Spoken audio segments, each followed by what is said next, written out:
দুদক দুদক আল্লাহ মাহবুব জানে, নিজে স্টার্ট তো নিতেই পারে না, ধাক্কায় ধাক্কায় স্টার্ট হয় না। তো দুদক এটা বলবে না, ইনকোয়ারি করবে না, আরে ভাই একটা কাজ তো করো, এতগুলা বেতন নিতেছো, খালি এই যে কাজী আর ওই যে সাব রেজিস্ট্রারের মামলা করার জন্য দুদক আসে নাই তো। আর বড় জিনিস দেখলেই দুদক চুপসে যায়। তো এখন এগুলা যদি চলতে থাকে, আর আরেকটা জিনিস দেখেন, মরার উপর খরার গা, এমপি হওয়ার কারণে আমার 2টা উপজেলা চালাইতে হয়, 2টা থানা, 2টা থানার যিনি ওসিরা আছেন তাদেরকে আমি কোন বিবেকে বলি যে ভাই তোমরা 2 নম্বরই করো না।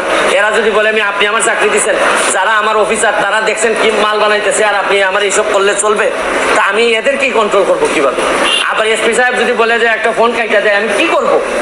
কারণ যে সম্পদের হিসাব দিচ্ছে তাতে এক ব্যারিস্টার সুমনকে এমপি না মানলে কি হয়? তাই এইসব চিন্তা করে দেখলাম যে এত লোকের সাথে কথা বলার চেয়ে একটা অ্যাপ্লিকেশন দুদকে দিয়ে আসি। আর দুদক যদি মনে করে না এত বড় জিনিসের বিরুদ্ধে যাওয়া যাবে না, তাহলে তো আমার মহামান্য সুপ্রিম কোর্ট তো আছেই।